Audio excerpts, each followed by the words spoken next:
bukan telepon kaleng. 4 hirupan bau segar setelah hujan di pagi itu sangat akan tertinggal di saluran pernapasan yaitu hidung. Aku duduk dari berbaring membuka tenda yang aku tutup rapat karena takut air hujan masuk dan bocor. Lalu dengan begini jangankan terbangun karena air hujan karena tendanya dipasang dengan baik, maka pasti akan aman. Cara pembuatan saluran semacam irigasi ini sudah dipelajari 2 tahun yang lalu. Ya, 2 tahun. Air menggenang dan membasahi semua isi tenda itu suatu momen yang tidak menyenangkan, yang mana mencoba untuk ngebetulin lagi posisi tenda yang terlalu kendor. Sebetulnya rencana ini bukan rencana slow activity yang sering aku jalani saat pergi ke puncak. Tahapan mengumpulkan tenaga, fisik, dan kesabaran untuk mempersiapkan pendakian. Tidak hanya itu, persiapan teknik seperti menyiapkan tenda, matras, mantel, dan segala kebutuhan untuk mendaki gunung.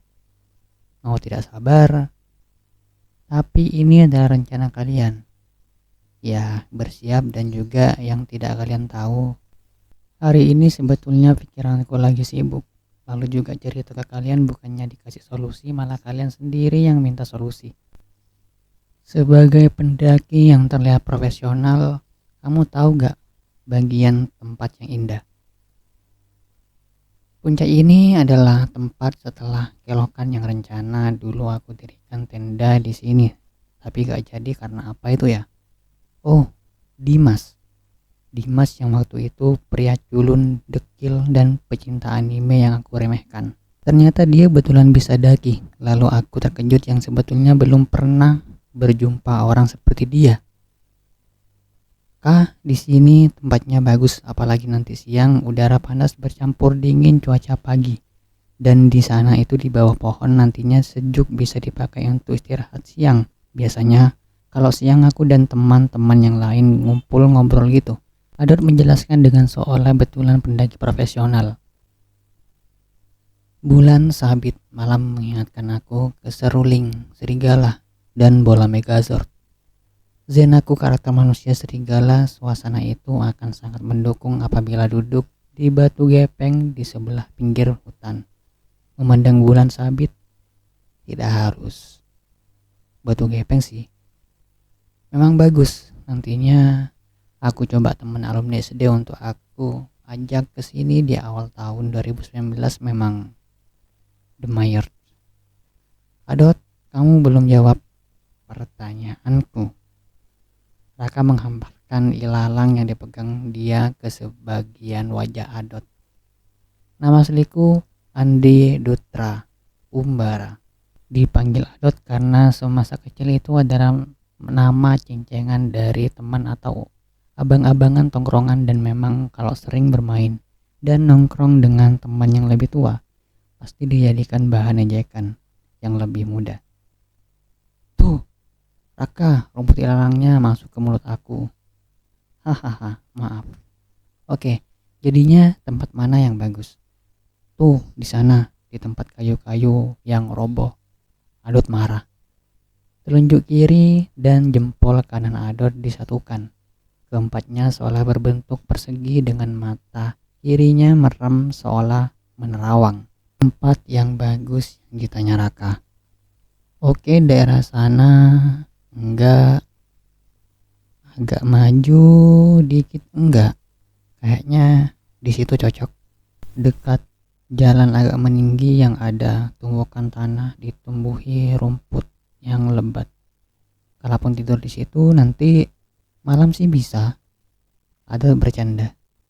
Tadi malam tidur jam berapa, Dot? Bertanya ke Raka dan Raka menjawab jam 10 setelah main 3 kali rank sama temanku. Kenapa? Gak kenapa-kenapa. Adot dengan terkejut melihat handphonenya dan berkata, Rank? Main game? Emangnya ada sinyal internet di handphone kamu kah? Dot jam 8 sudah tidur. Berkemah macam apa itu?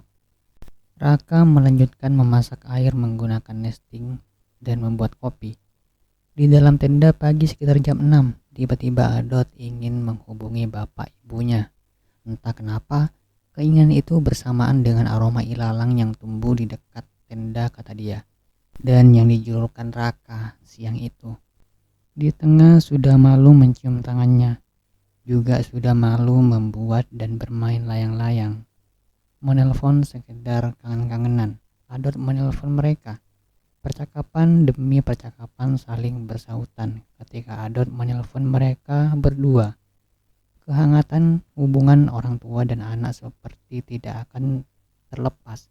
Tapi Adot juga mau berkeluarga sebagai pembuktian kepada mereka kalau Adot sudah dewasa. Kemarin Adot mendapatkan pujian dari salah satu perusahaan media. Mereka berkomentar di Instastory dengan emotikon jempol. Padahal Adot hanya mengupload ulang video mereka yang diupload di YouTube-nya. Kata si Raka, itu namanya kena hak cipta. Tapi sudahlah, senangnya sampai membekas, kata dia. Besok aku akan menikahi artis drama Korea. Seabsurd itu Adot berkata. Hahaha, kenapa tiba-tiba ada kalimat lucu di pagi hari? Apa karena terlalu banyak tidur orang ini? Kemarin aku lihat berita di TV. Sebagian orang tergeletak di pinggir jalan di salah satu kota negara Cina. Katanya itu virus. Teori konspirasi bermunculan mulai dari itu virus buatan, terus hanya akal-akalan Cina dan sebagainya. Raka sambil mengaduk kopi lalu berkata, yang benar, virus itu biasanya menyebar kan ya?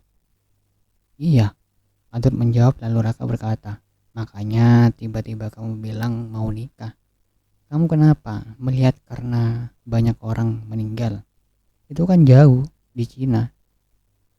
Suara jangkrik mulai terdengar dan cahaya kunang-kunang mulai menerangi tempatnya. Lalu juga bintang sudah mulai terlihat. Firman dan teman-temannya mulai mendekat dan menghampiri api unggun dengan membawa gitar dengan teman-temannya. Kata si Raka, main gitarnya Firman bagus. Dia sering tampil di kafe dekat pendopo kota saat malam mingguan. Ada gitaris nih, Raka juga menghampiri Firman dan mulai mendekat ke api unggun. Besok-besok aku dah yang buat api unggunnya getian. Firman petantang-petenteng duduk dan ingin memainkan gitar dengan mengambil pick yang diselipkan dari 3 dan 2 steman senar gitarnya. Ayo nyanyi. Tertulis senja dan siluet cahaya yang masih tersisa. Cakep, Firman nyeletuk. Loh, kok pantun? Batinku berlebihan, perasaanku khawatir tak karuan. Firman dan teman-teman lainnya berhenti yang sedang asik bermain gitar. Puisi, ini puisi, akan juga berkata. Pembicaraanku menyimpang. Tindakanku tak berwibawa ibarat arang. Wah, serius ini. Teman Firman terdiam dan mendengarkan. Terkadang hanya menyibukkan diri dan menulis mengikuti apa yang ada di pikiran. Pasak tenda tertancap di kedalaman tanah, bertahan bersama suara kayu api unggun yang terbakar. Uhui! Suara bergemuruh, tepuk tangan kagum dengan apa yang dibaca Adot. Di pagi hari itu Adot menelpon ibunya dengan beberapa curhatan-curhatan tentang tujuan masa depannya. Tapi sebelum itu, halo, kami dari Bank Sentral menawarkan tunjangan asuransi. Ya, aku ngangkat telepon dengan panggilan awalan Bapak Adi Dutra Umbara. Emang setua itu aku. Tidak sedikit motivasi yang diberikan ibunya terkait masa depan. Beliau bilang bahwasanya jangan diambil ruwet, yang intinya pikirkan apa yang dijalani sekarang. Tentunya untuk menggapai masa depan perlu menjalani hari sekarang. Banyak harapan-harapan di masa depan itu hanya yang membuatnya semakin berpikir berlebihan. Panjang lebar pembicaraan di telepon itu seperti berpikir mendalam akan rencana-rencana dan sekian banyak mimpi di waktu yang akan datang. Jika terdengar suara mereka berdua dan segala candaan gurauan yang berusaha teman-temannya diciptakan untuk keseruan seperti hanya ekstra saja. Berkumpul bersama untuk berusaha tegar dan terlihat senang padahal begitu banyak kerinduan ke berbagai hal. Harusnya